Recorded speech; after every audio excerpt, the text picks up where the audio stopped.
Muy buenas noches, hermanos. Como desde hace 3 meses, el día de hoy nos volvemos a reunir. Comenzamos el pasado mes de octubre con este proyecto que decidimos titular "Cómo sobrevivir a la crisis". Y como les he venido señalando a lo largo de estos ya, con este sería nuestro cuarto programa de esta serie de diálogos, de testimonios más que de diálogos. La idea es que nosotros tengamos herramientas que nos puedan permitir vivir todas las situaciones difíciles que enfrentamos día con día. A veces escuchamos el hecho de decir que superamos la crisis, y superar la crisis es como si fuera un obstáculo. A veces yo me lo imagino así como ya lo salté y ya estoy del otro lado, y resulta que hay situaciones que vuelven a repetirse y hay situaciones que volvemos a vivir. Y por eso el título de esta serie de testimonios, Sobrevivir, porque estamos viviendo sobre una situación difícil, sobre una crisis justamente. Y también motivado sin duda alguna esta serie de testimonios, pues por la situación que estamos atravesando actualmente, esta situación de la pandemia que nos ha puesto en una realidad de vulnerabilidad. Quizá eso es lo más complejo que podemos vivir, porque no nos gusta sentirnos vulnerables. Le tenemos miedo a sentirnos débiles, le tenemos miedo a sentirnos angustiados, le tenemos miedo a no saber qué es lo que va a suceder el día de mañana. Somos personas que buscamos más seguridades y que buscamos más fundamentos sólidos en los cuales podamos construir la vida. Y por eso a veces el hecho de no tener esas seguridades como que nos sitúa frente a tantas dudas. Y una de las principales dudas, decía por allí un buen amigo terapeuta, un buen amigo psicólogo, dice él: lo primero que vas a aventar cuando vas a desintegrarte, es decir, cuando estás viviendo la crisis, es la espiritualidad, siendo que la espiritualidad es lo que le da cohesión a toda nuestra vida, ¿no? Entonces, en medio de las inestabilidades, en medio de los cambios, en medio de las adaptaciones, ¿cómo sabemos cada uno de nosotros vivir este tipo de situaciones?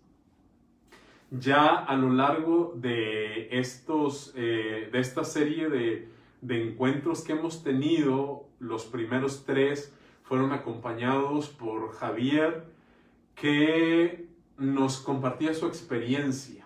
También este buen amigo terapeuta siempre nos decía a nosotros: no des recomendaciones que tú no has hecho, porque es muy fácil decirle al otro cómo le puede hacer sin que tú lo hayas vivido, ¿no? Y al final del día, lo que nosotros queremos compartir no son teorías. Para las teorías tenemos muchísimos libros y muchísima literatura se ha escrito, pero más que las teorías son las realidades y son las experiencias y son los testimonios de vida que a veces nos pasan inadvertidos, pero que son testimonios reales y que son testimonios efectivos de que la vida tiene sentido y de que esa vida tiene un sentido también a través de la fe, ¿no? No solo es dar un testimonio. Para testimonios a lo mejor podemos ir a algún grupo de autorrecuperación, pero estos testimonios quieren estar siempre acompañados desde la perspectiva de la fe, porque somos creyentes y porque sobre todo estamos convencidos de que solo Dios es la fuente que camina a nuestro lado. Y bueno, yo y quizá cada uno de ustedes, cada uno de nosotros, podemos darnos cuenta de ciertas situaciones. El día de hoy me voy a adelantar un poco a la presentación, no quiero hacerlo mucho, pero el día de hoy me voy a adelantar señalando, justamente nos está acompañando un doctor y que es un buen amigo también y que es su cumpleaños también, así es que le agradecemos el hecho de que esté acompañándonos y compartiendo este tiempo el día de su cumpleaños. Pero a veces podemos llegar a pensar que la fe y la ciencia están peleadas, que la medicina destruye y pone por tierra lo que a veces denominamos con el nombre de mitos, y que la fe y la medicina, sobre todo, que son ciencias a veces tan paralelas, tienen un punto de encuentro, y que sobre todo la medicina no puede ejercerse o no puede ejercer su efectividad si no es a través de la fe y a través de la medicina que la fe nos otorga. Por eso quiero resaltar también este aspecto fundamental, porque por allí se habla incluso del divorcio entre la ciencia, entendida como la razón, y la fe. Y no hay efectivamente un divorcio entre la fe y la razón.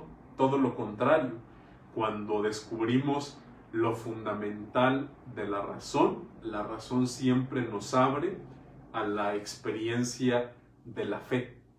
Fe y razón se dan la mano para caminar juntas y para poder lograr que nosotros podamos salir adelante.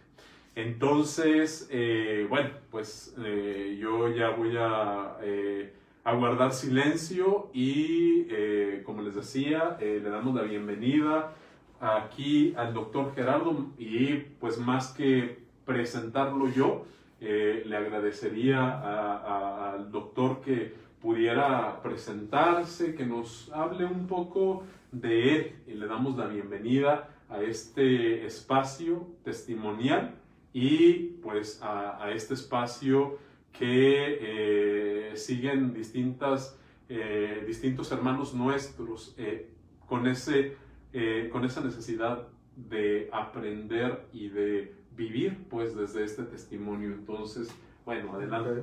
Muchas gracias, Fray Martín, por invitarme. Y claro, ahorita que estamos pasando por esta crisis tan severa, ¿verdad? Yo sé que muchos de ustedes están en situaciones difíciles y todo. Soy el doctor Gerardo González Manjarres, tengo 64 años, gracias a Dios, el día de hoy. Dios me ha regalado otro año de vida y otro día de vida. Cada día que vivo, lo vivo con mucha intensidad. Ahorita, por mi testimonio, van a saber por qué. Yo siempre mi niñez y mi juventud, mi adolescencia, la viví cerca de una iglesia, a una cuadra de la iglesia de la Soledad, ¿sí? Aquí en el barrio de Santa Rosa, en Chihuahua. Siempre estuve rodeado, muy amigo de sacerdotes. ¿Por qué? Porque iban a mi casa a comer, a desayunar. Siempre estuvimos en contacto con la iglesia. Fui monaguillo mucho tiempo, hasta la secundaria, y pertenecía a un grupo que es la Congregación Mariana. De ahí mis bases mis bases de la fe, ¿sí? Mi vida transcurría tranquilamente, muy a gusto, todo era felicidad, pero a los 17 años mi vida cambió, dio un giro de 100 grados, ¿sí? ¿Por qué? Porque a los 17 años, de la noche a la mañana, empiezo a tener fiebres altas, que eran difíciles de controlar. Voy al médico, me llevan al médico. Tenía una tía, en ese tiempo, esa tía trabajaba en laboratorios, estaba relacionada mucho con la medicina, con médicos. Me llevan al médico, piensan que pues es alguna infección, no hay problema, me dan tratamientos, pero esas fiebres no se quitaban, no se retiraban. Entonces ahí me llevan a un especialista ya, y el especialista me encuentra unos ganglios linfáticos, unas bolas en el cuello, ¿sí? Me hacen una biopsia de ese ganglio, o sea, es tomar una muestra de ese ganglio, y el diagnóstico es cáncer. Es un cáncer que se llama linfoma de Hodgkin. Entonces, en aquel tiempo, recuerden que ahorita tengo 64 años, ¿sí? En aquel tiempo tenía 17 años, la medicina no estaba muy avanzada, no había tomografías, no había celulares, no había iPads, no había muchas cosas, ¿sí? Entonces, pues los doctores me dicen, no hay mucho que ofrecerte, te vamos a dar lo único que tenemos, el único medicamento, que es una quimioterapia, que se llama Metrotexate, todavía se utiliza, y me ponen ese medicamento, ven que no hay resultados, sigo estando enfermo, me siento mal, estaba terminando la preparatoria, yo estaba en el primer año de preparatoria, iba al segundo año de preparatoria. Resulta que dice, no, vamos a darte radiación, a ver si te vamos a radiar, con la radiación podemos lograr algo. No funcionó la radiación y llegan a la conclusión de que hay que quitarme el vaso, hacerme una cirugía para quitar el vaso, porque en el vaso se producen células que estaban atacándome a mi sistema linfático. Entonces me someten a una cirugía y tengo muchas complicaciones en esa cirugía y paso 15 días en una terapia intensiva. 15 días en los que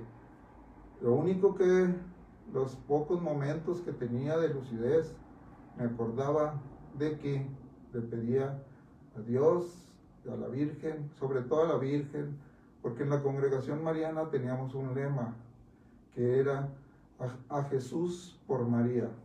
Entonces todos lo hacíamos pidiendo primero a la Virgen que intercediera ante su Hijo Jesús por nosotros. Y en los momentos de lucidez yo le pedía a mi Madre Santísima que me ayudara y que intercediera por mí ante su Hijo. Recibo muchas transfusiones, perdí mucha sangre, estaba grave. Hay algo que mis abuelos eran muy católicos también, muy de la iglesia, y pues prácticamente mis hermanos, mi familia, todos.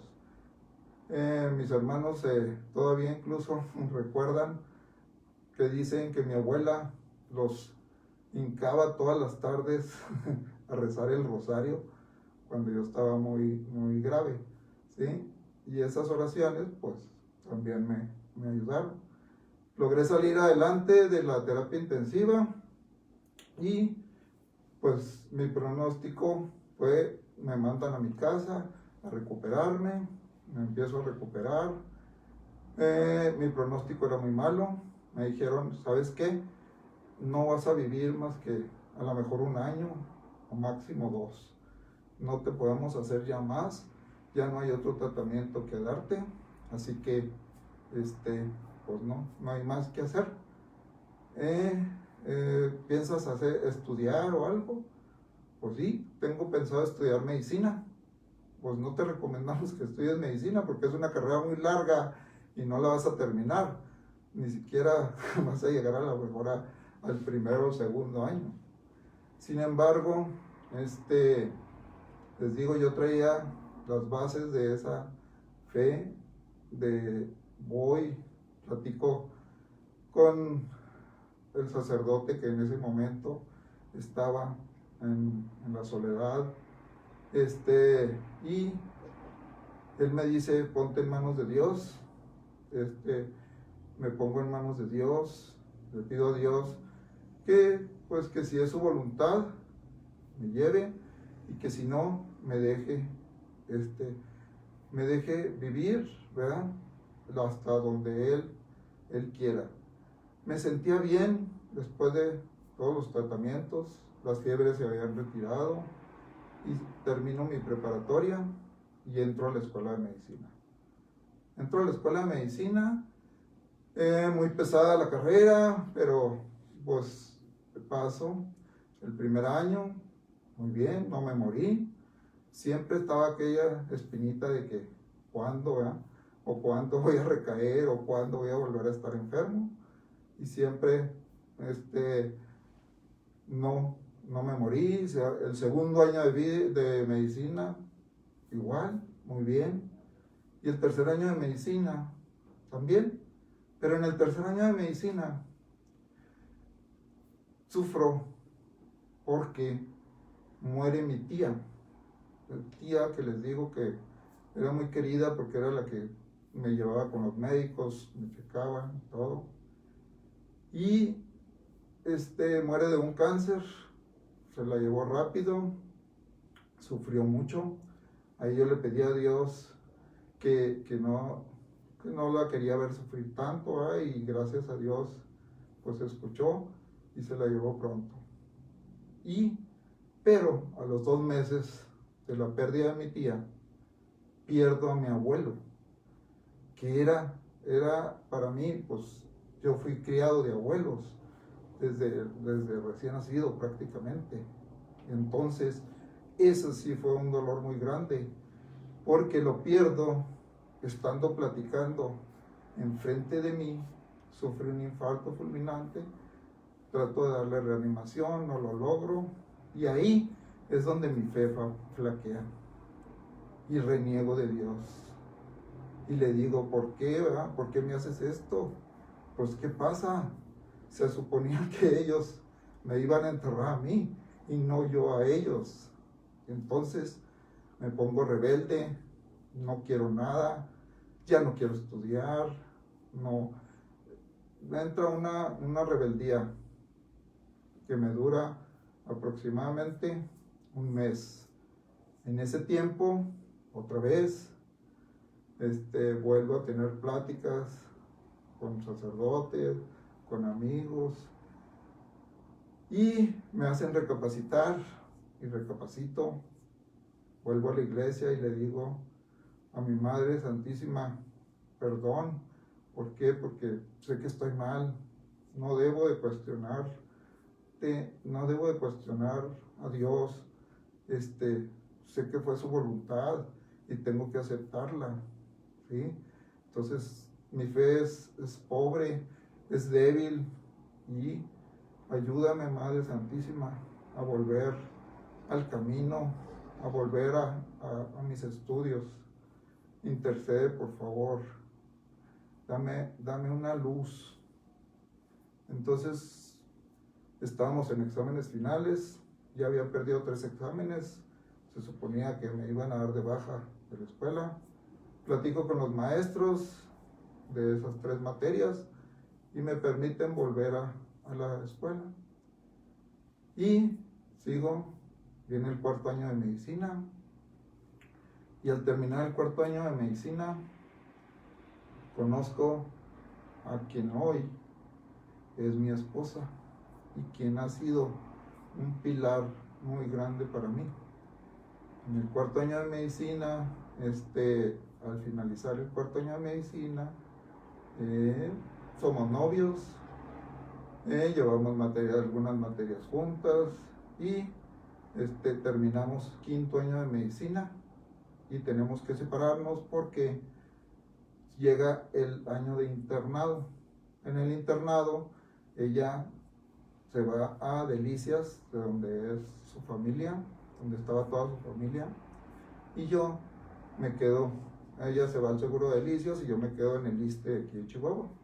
Y nos veíamos cada 15 días, ya sea que yo fuera una vez, ella venía otra vez, y así transcurre nuestro noviazgo. Siempre ella supo de mi enfermedad y yo le decía, no sé cuándo voy a recaer, no sé cuánto Dios me va a permitir vivir, pero mi pronóstico es ese. Llevo ahorita 6 años de vida y estoy bien. Y ella se reía mucho y me decía, no es cierto, eres mentiroso porque pues te ves muy bien, no estás enfermo. Pero realmente estaba aquello de que si iba a volver a recaer o no. Le propongo matrimonio y me dice que sí, pero su papá decía que no. ¿Por qué? Porque decía, ¿para qué? Pues si te vas a morir pronto, no sabes si te vas a enfermar pronto, ¿para qué?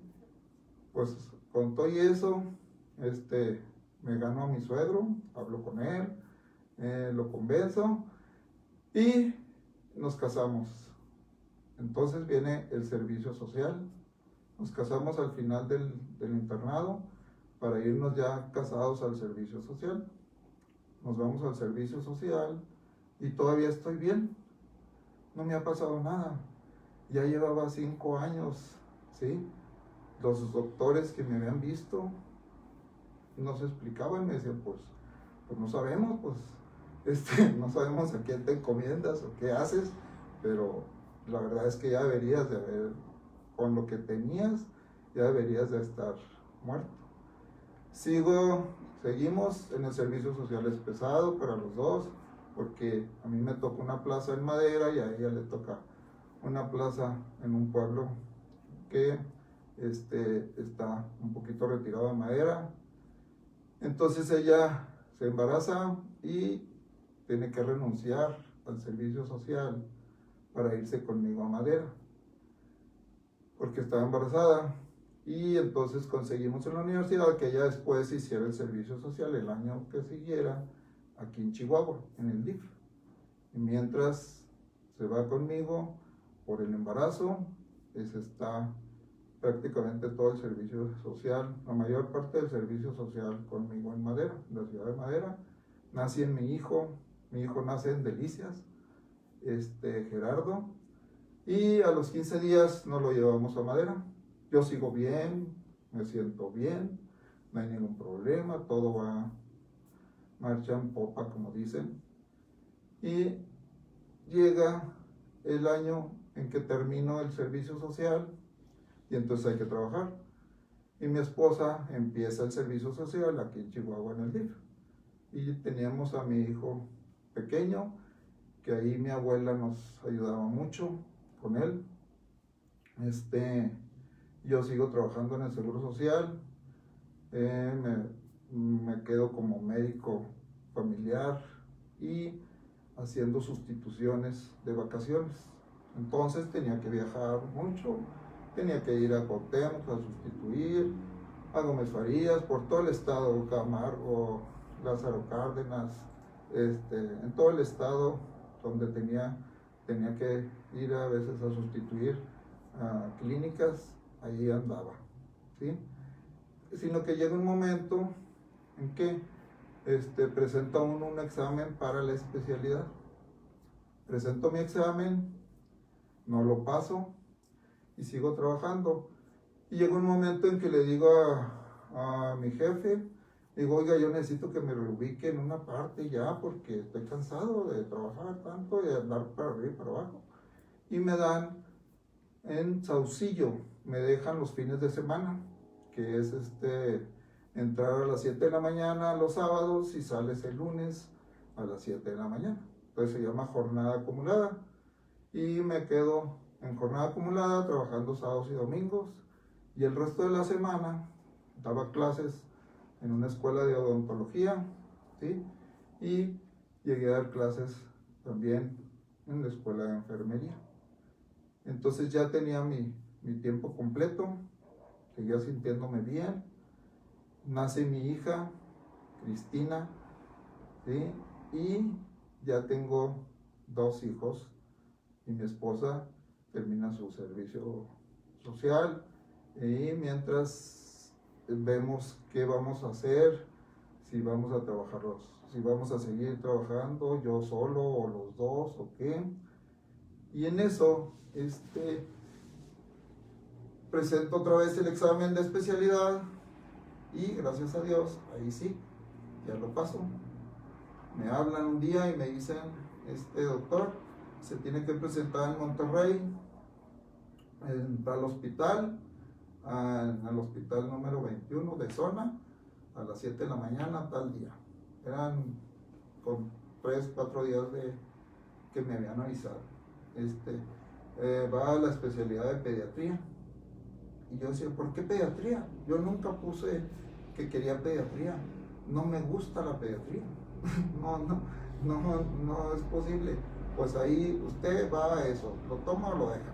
No, pues lo tomo. Llegamos, entonces me fui a Monterrey. Pero antes de irme a Monterrey, mi esposa empezó a ver que nuevamente empezaba a tener yo fiebres y que empezaba a volver los ganglios, a inflamarse los ganglios del cuello y sobre todo uno que tenía en la axila, que era el que más me molestaba. Y con todo eso, le digo, no creo que sea una recaída, me voy a ir, nos vamos a Monterrey, con los hijos chiquitos, y llego a Monterrey, y entonces la residencia es pesada, las especialidades en ese tiempo eran de trabajar 36 horas, descansar a veces 12 cuando te tocaba guardia, a veces eran hasta 48 horas en el hospital, ¿sí? Entonces mi esposa era muy difícil que trabajara, entonces decidimos me dice, bueno, termina tu especialidad, yo me hago cargo de los hijos y después ya veremos. Fueron tiempos muy duros, muy difíciles, siempre, también ahí nos tocó vivir atrás de una iglesia en Monterrey que se llama La Purísima, ¿sí?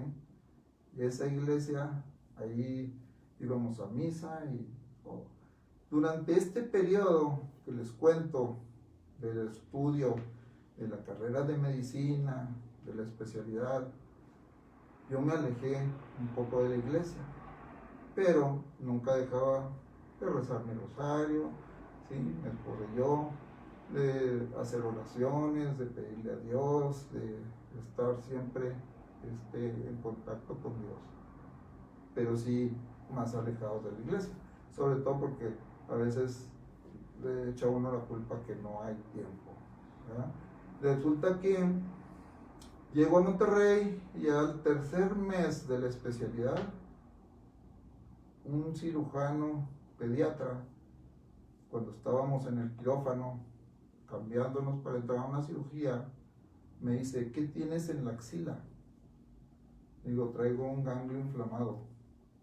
A ver, ¿y por qué está tan inflamado? Dice, no, le digo, pues probablemente traigo una infección. No, dice, esto no es una infección, no me quieras hacer tarugo. Yo tenía miedo porque dije, me van a descubrir y me van a correr, ¿sí? Y me hacen una biopsia ahí rápido y ven que tengo una recaída del cáncer. Entonces, rápido hablan con el jefe y mi jefe me apoya, dice, te vamos a apoyar en todo, no te preocupes, te vamos a mandar a oncología para que te hagan los exámenes y todo el apoyo lo vas a tener. Tú no te preocupes, ahorita mismo hablan con el jefe de oncología y le dice, tengo un residente aquí que trae un problema de linfoma, de ahí te lo voy a mandar. Me mandan con el jefe de oncología. Les digo, déjenme chance de ir por mi esposa o decirle a mi esposa que voy para allá. Ve por tu esposa, vete, encargamos a los niños, nos vamos a oncología y llego. Entonces me dice el jefe de oncología, vamos a hacerte exámenes, te vamos a tener que estudiar. Ya platiqué yo que a los 17 años había tenido problema, que me habían dado radiación, que me habían quitado el vaso, todo. Y entonces me hacen estudios, no había tomografías en aquel tiempo todavía, pero me hacen médulas óseas, me hacen otros tipos de estudios y me dicen, quiero que vengan tú y tu esposa mañana porque necesitamos hablar con ustedes.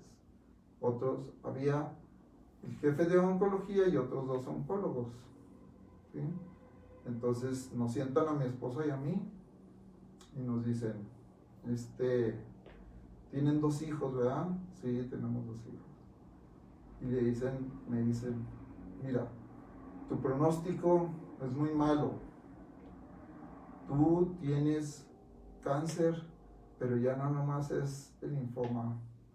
Tienes cáncer en los huesos, te encontramos cáncer en los riñones y estás en una etapa 4, que es lo máximo. Entonces no hay mucho que ofrecerte.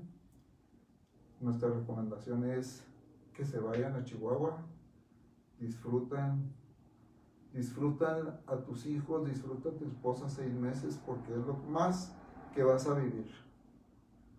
No creemos que pases de 6 meses. En eso mi esposa les dice, bueno, no tienen nada, no tienen ningún protocolo, no tienen algo que ofrecernos.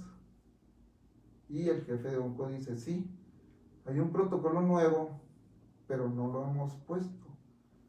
Y no sabemos si se lo ponemos y vamos a adelantar los acontecimientos.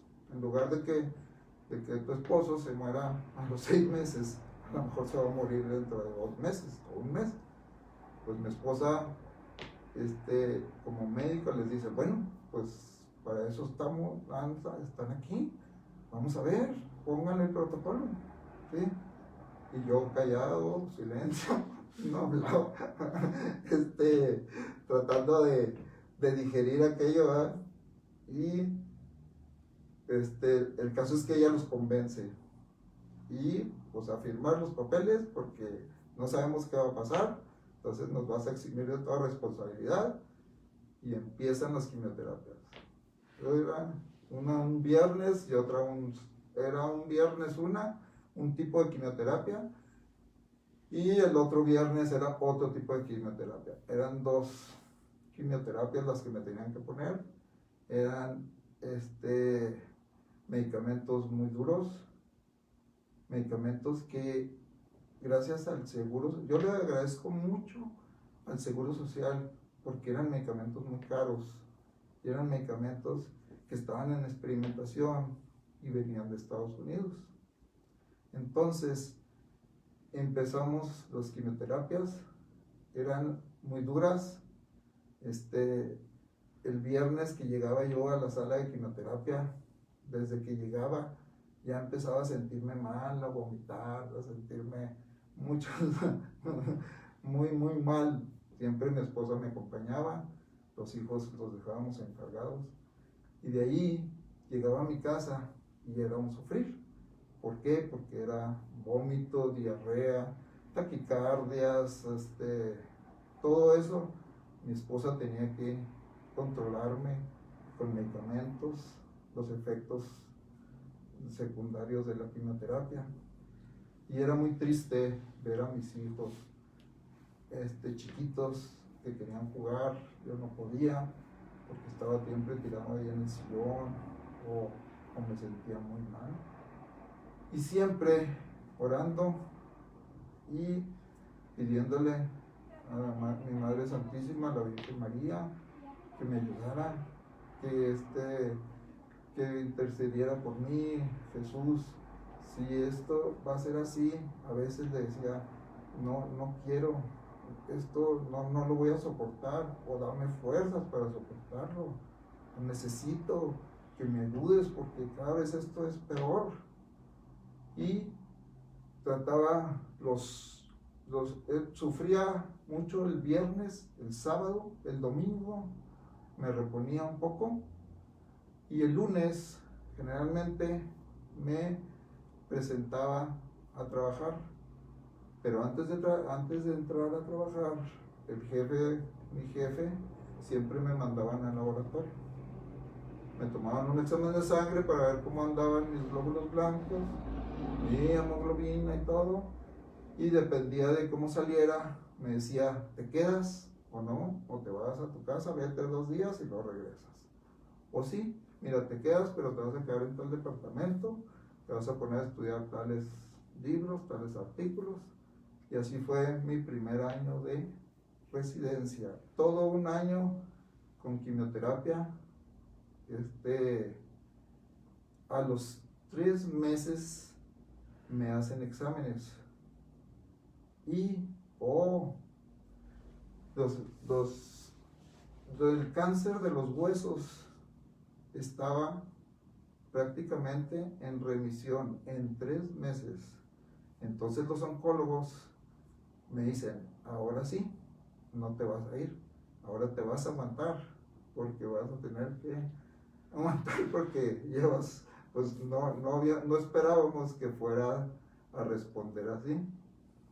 A los 6 meses prácticamente había desaparecido de los huesos, los riñones quedaban por ahí todavía algo, y al año prácticamente estaba curado. Ahí le vamos. Hay muchas cosas Sí. que queremos resaltar. Ahí le vamos a parar, porque yo creo que esto a todos nosotros nos da para más. Mucho. Y además, desde aquí ya saben que me gusta comprometer a las personas, como en aquel caso y en aquella ocasión le dije a Javier que lo iba a comprometer por 3 ocasiones, por 3 meses. Bueno, pues aquí también quiero comprometer públicamente al doctor. Y aunque no esté su esposa, la doctora Cristina, pues también a ella la quiero comprometer. Ustedes es completamente otra experiencia de vida y es completamente otra manera de vivirla. Todo el testimonio que nos dio Javier es absolutamente también interesante, y sabemos que ahí siempre está Dios, y ahora estamos en otra dimensión, y en otra dimensión donde también Dios se manifiesta. Entonces, a mí me gustaría, doctor, preguntarle qué sentimientos atravesaba cuando, por ejemplo, a los 17 años le dicen, te queda 1 año, máximo 2 años de vida. ¿Qué sentimientos experimenta una persona cuando alguien tiene esa frialdad de decirle te quedan 1 o 2 años de vida? ¿Qué es lo que se vive? Es algo muy duro porque está uno en plena juventud, son fiestas, pachangas, amigos, está uno viviendo la vida intensamente, y que un médico te diga, te vas a morir en 1 año, caray, o sea, no te cae el 20, no alcanza uno a reaccionar, ¿sí? Dicen, bueno, ¿por qué me tengo que morir? ¿O por qué voy a morir? Pues si no, que no existe Dios, o si yo tanto que voy a la congregación y estoy rezando y todo, que no existe un Dios que me pueda ayudar, que me pueda sacar adelante. Entonces son muchos pensamientos los que pasan por la cabeza, insomnios, porque siempre estoy pensando, ¿por qué a mí? es lo primero, ¿sí? ¿Y por qué yo? ¿Por qué yo? Pues yo, ¿qué hice? ¿O qué he hecho mal? ¿O qué tengo? ¿Por qué? ¿Por qué me toca esto? ¿Por qué voy a...? O sea, empieza uno a cuestionarse, ¿sí? Y empieza uno a cuestionar a Dios también. O sea, ¿por qué me mandas esto, Señor? Pues que te estoy fallando en algo, estoy haciendo muy malas cosas, me he portado mal, ¿qué he hecho? La verdad es que se siente uno, todo te da vueltas, no sabes qué pasa, y pues ahí es donde realmente dice uno, ahí necesita uno la ayuda de alguien, ¿sí? Solo es muy difícil, y más a esa edad. Por eso les digo que gracias a Dios también tenía la ayuda ahí de los sacerdotes, ¿verdad? Sobre todo un padre que era el que estaba en ese momento, que era el que más platicaba conmigo y era el que más me decía, es que me decía, Dios tiene caminos para cada quien. Entonces, él me decía, no te pueden decir, te vas a morir.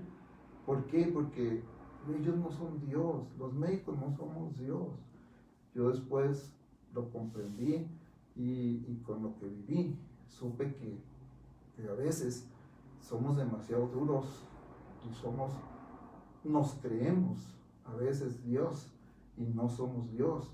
Somos un instrumento de Dios, ¿sí? A veces queremos a fuerzas que se cure y no está a veces ya en nuestras manos. Ya hicimos lo que pudimos y punto. Y es doloroso, como ahora que hemos visto, yo ahora lo he sufrido mucho, lo he sentido mucho, porque he perdido muchos amigos médicos, ¿sí? que incluso más jóvenes que yo, que digo, ¿por qué? Pero es la voluntad de Dios. Y contra la voluntad de Dios, pues no hay mucho que hacer, ¿sí?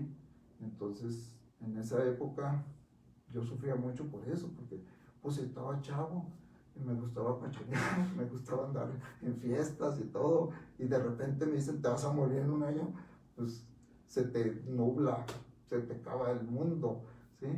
Entonces esto, más bien, quise compartir esto porque que vean que siempre en la oscuridad siempre hay una luz, y esa luz, ahí está la oración, ahí está Cristo, nunca nos abandona, ¿sí?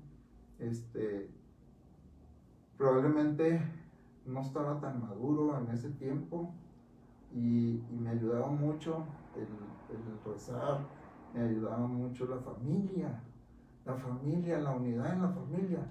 Esa era la que me daba mucha fuerza, ¿sí? Y eso era lo que me hacía ser fuerte y decir, bueno, si estoy bien, ¿por qué no estudiar?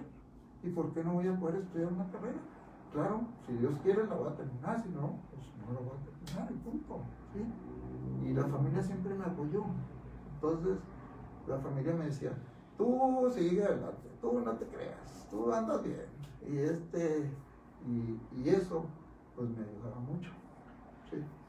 Estamos hablando de cosas fundamentales y de cosas que a veces nosotros minusvaloramos o hasta llegamos a despreciar. Hay cosas que en la actualidad, por ejemplo, encontramos como, ¿qué más da? ¿Qué más da creer o no creer? No es lo mismo vivir una situación como una enfermedad, como un cáncer o como una pandemia, vivirla con fe o vivirla sin fe. Y eso igual, y podrán decir, bueno, si lo dices tú como sacerdote, pues ¿qué más podrías decir?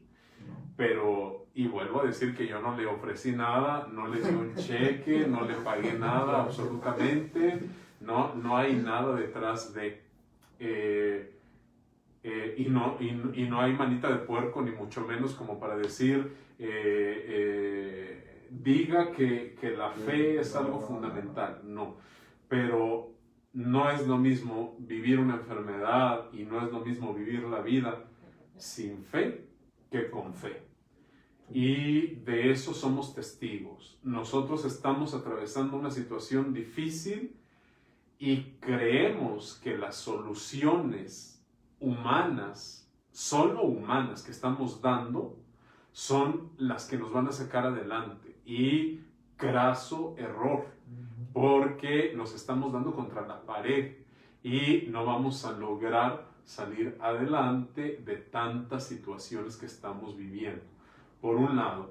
Por otro lado, habla de un valor fundamental que también le estamos dando en la torre, que también el día de hoy, sobre todo, háblese de la juventud, y no tengo nada en contra de la juventud, pero se dice, la familia, vamos a experimentar, la familia no es fundamental, la familia, tantos años que hemos dicho, lo aprendí yo todavía cuando iba a la primaria, a la secundaria, el día de hoy yo no sé la verdad qué es lo que se enseñe en las escuelas básicas, pero todavía lo aprendí. La familia es la célula fundamental de la sociedad. La iglesia sigue afirmándolo, la iglesia sigue creyéndolo, y sin embargo, el día de hoy le estamos dando por la torre, estamos destruyéndola y nos vamos hacia lo más fácil y hacia lo más sencillo. No está funcionando, divórciate, ¿no? Por eso también estoy comprometiendo a Cristina que venga con nosotros y que nos diga, porque yo creo que no, tampoco para ella fue fácil el hecho de tener unos hijos pequeños. Incluso hasta me gustaría comprometer a sus hijos, pero ya no sé si será demasiado, pero pues es el hecho mismo de decir, bueno, pues te dejo, ¿no? Porque pues tú ya estás condenado a morir, y a los médicos que tienen la última palabra y que son los que tienen la esfera de cristal que nos da muchos así son, ¿no? Que nos da la vida y la muerte, pues entonces, pues te dejo, ¿y qué más da, no? Y usted está diciendo, si hubo alguien que estuviera detrás de mí, que me animara, que me impulsara, fue mi familia, no fue otra cosa, no fue un grupo de camaradas que me alentó, sus propios camaradas que le dijeron, regrésate a Chihuahua, vive feliz 6 meses, disfruta a tus hijos y despídete. Y si yo le creo a los camaradas, pues también me voy para abajo y no logro levantar un edificio que el día de hoy, y tampoco se planeó así, porque no lo planeamos. El día de hoy está celebrando además 64 años. De 1 o 2 años, o sea, 19 años máximo de vida que le daban, ¿no? El día de hoy, bendito sea Dios, y porque solo Dios es el dueño de la vida y de la muerte, y sin Él no existimos, y no quiere decir que solo existamos aquí, quiere decir que existimos también en una vida eterna, en una resurrección, y entonces bendito sea Dios que tenemos esa posibilidad de estar celebrando el cumpleaños número 64, después de los 19 años que las probabilidades le daban de vida, ¿no? Eso es extraordinario, ¿no? Y luego hay un alimento que, vuelvo a decir, no podemos obviar, porque no solo es el alimento físico, y no solo es la medicina física. Y eso también me gustaría que lo lográramos señalar el día de hoy. Se me hizo muy interesante, porque tanto se dice el día de hoy acerca de la vacuna, que si te la pones, que si no te la pongas, que si te va a funcionar, que si no te va a funcionar, que si es antiético, que si quieren controlarte, que si no quieren controlarte. Usted fue perdón por la expresión, pero usted fue un conejillo de Indias, fue uno de los primeros que experimentaron con un tratamiento oncológico, un protocolo. Apenas, de los primeros. Sí. Y aún así, fíjense, es Eso es fundamental y yo creo que también, por eso digo que aquí hace falta también la otra parte, la parte de la esposa, de Cristina, de la esposa del doctor, que también está allí, ¿no? El día de hoy también es fácil decir, no, ¿para qué te casas? Y luego todavía el matrimonio cristiano católico no vale nada, no sirve de nada. ¿Para qué te casas? ¿Qué proyecto de vida puedes tener? No funcionan ese tipo de proyectos, no funcionan ese tipo de vidas, ya está comprobado, eso es para gente ya anquilosada, eso es para gente que está pasada de moda. Y no creo que la vida del doctor y muchos quizá de los que nos están sintonizando el día de hoy, que nos están acompañando a través de esta transmisión, pues saben y han sido quizá muchos pacientes del doctor, ¿no? No es una persona que esté pasada de moda. ¿Por qué? Porque la vida no pasa de moda, la vida existe ahorita, ¿no? Y los conocimientos también existen ahorita, en este presente, ¿no? Y entonces, pues frente a todo esto, ¿qué podría decir? También me surgió esa inquietud frente a todas las aberraciones que a veces estamos escuchando. Por eso digo, sobrevivir a la crisis, que no es solamente todo esto tan difícil, el preguntarse, el rebelarse, el enojarse, que son los procesos naturales de la vida que nos lleva, pero el hecho también incluso de tener un proyecto, o sea, si lo termino, no lo sé, pero yo voy a hacer un proyecto de vida en el que voy a invertir fuerzas, en el que voy a invertir mi propia existencia. No me voy a dejar y me voy a abandonar, y diría por allí Fray Diego, no te tires al piso, ¿no? No me voy a tirar al piso a ver quién me levanta. No, yo me voy a levantar porque yo sé que Dios ha hecho de mí una persona con capacidades y que puede hasta donde llegue el límite. Así es. Pero allí está, ¿no? Entonces, sí. Esto, ¿y qué nos podría decir quizá ya para ir concluyendo respecto a esto? A mí me llamó mucho la atención ahorita, sí. Utilizar un protocolo nuevo que estaba en experimentación, y ese protocolo no es ninguna tontería. Ese protocolo lo mantuvo, lo mantiene, lo tiene hasta el día de hoy. Sí. Y fue nuevo y no había sido utilizado, y contra tantos mitos el día de hoy, y nadie me pagó tampoco, ni Pfizer, ni nadie me pagó para hacer propaganda de vacunas, no. Pero ¿qué podría decir al respecto? O sea, ese sentido? La vacuna no va a ser la solución a la pandemia. La vacuna nos va a ayudar, pero realmente no se va a acabar la pandemia con que nos vacunemos, ¿sí?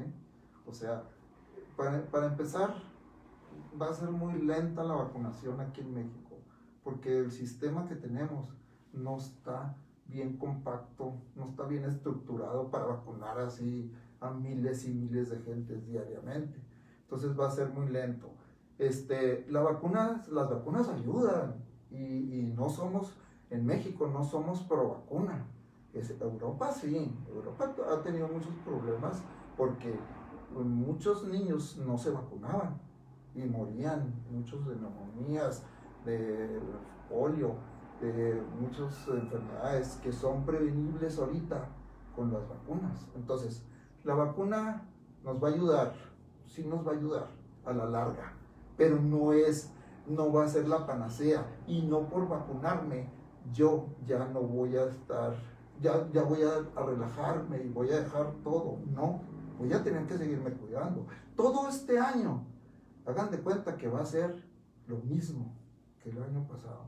O sea, vamos a tener que seguir con las mismas medidas de cuidarle, de cubrebocas, de las manos, de la sana distancia, ¿sí? ¿Por qué?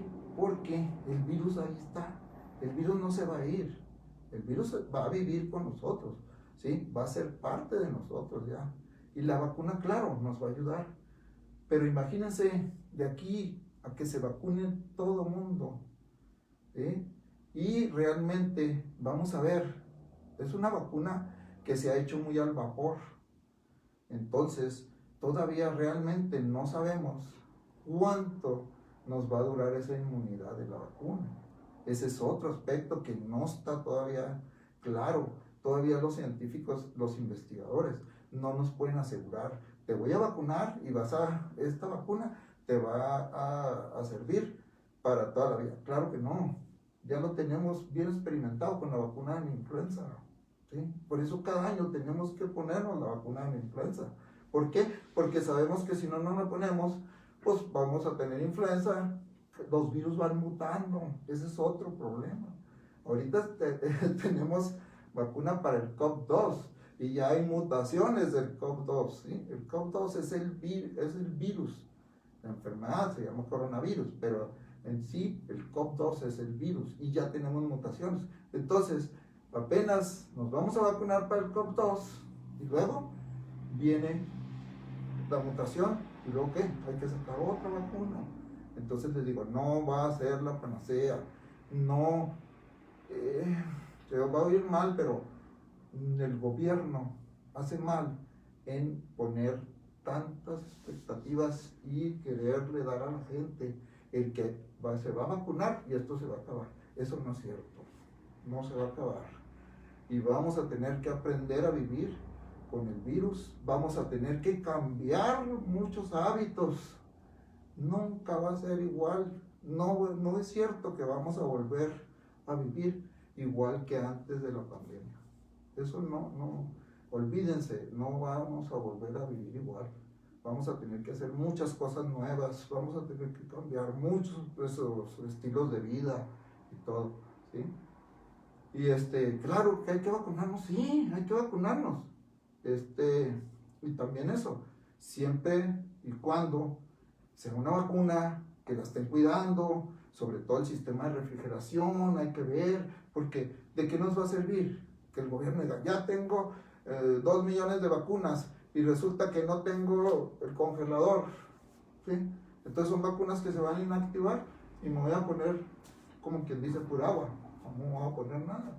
Entonces eso también tenemos que ver, el gobierno tiene que ver que realmente estemos vacunando bien, ¿sí? Porque no vamos a hacer lo que hacíamos en años, cuando yo tenía el servicio social, fíjense, a mí me tocó, teníamos que ir a vacunar a la sierra y a veces las hieleras se nos acababa el hielo, ¿sí? Sobre todo las vacunas de la polio. Entonces, esas vacunas se las dábamos a los bebés, esas vacunas ya no servían, ¿sí? Y era una responsabilidad. Entonces teníamos que revacunar otra vez. ¿Por qué? Porque sabíamos que aquellas vacunas se habían inactivado. ¿Por qué? Porque perdimos la cadena de refrigeración, que es básica en todas las vacunas. ¿Ve? Pero es importante quizás señalar esto, ¿no? Que hay que aprender siempre. Y frente a las situaciones nuevas, siempre hay que estar abiertos. Exacto. Y siempre hay que estar dispuestos, sí. Eso sí. Y eso es lo que nos brindará la posibilidad de encontrar vías de solución también, claro, y que nos permitirá seguir caminando. Dice, hay que reaprender, hay que rehacer, hay que cambiar hábitos. Es parte de este proceso también. Y parte de lo que sin duda alguna usted también tuvo que vivir en medio de su cáncer, en medio pues de tantas otras situaciones, ¿no? Sí, Entonces, bueno, pues concluimos quizá señalando esos aspectos, como decía, el aspecto fundamental de la fe, el valor de la familia, el valor del diálogo y del diálogo sincero y sano con quien nos puede apoyar y con quien nos puede orientar, bien orientar, no cualquier tipo de diálogo como el que estamos acostumbrados a veces el día de hoy, y cualquier consejo al aire que a veces damos, ¿no? No es la vía de solución. Y por otro lado, el hecho de una cosa bien importante que señaló, Dios mío, hágase tu voluntad. Siempre el hecho de saber abandonarse en las manos de Dios y dejar que Dios actúe en nuestra vida, porque eso es fundamental. Y después el apoyo que recibe tanto de su esposa como de sus hijos, pequeños sí, pero ahí está, ¿no? Entonces, son cosas que no podemos olvidar y son cosas que nos ayudan a sobrevivir a la crisis y son herramientas, son las cosas que Dios nos ha dado, las personas de las que Dios nos ha rodeado, lo que nos puede ayudar pues a sobrevivir en medio de estas situaciones y en medio de estas tempestades. Vuelvo a agradecerle al doctor por su tiempo, por el hecho de compartirnos y abrirnos esta parte de su vida. Le agradezco el hecho de también exponerse públicamente y esperemos y los invitamos, hermanos, a que nos unamos el próximo mes de febrero, la segunda semana, el segundo martes del mes de febrero. Por ahí aparecerá alguna publicación haciendo la invitación a través de este medio para volver a encontrarnos y volver a tener esas herramientas que nos ayuden a todos nosotros a poder sobrevivir a la crisis. Muchas gracias, doctor. Gracias, doctor. Y gracias a todos ustedes, hermanos. Que tengan todos una muy buena noche. Buenas noches.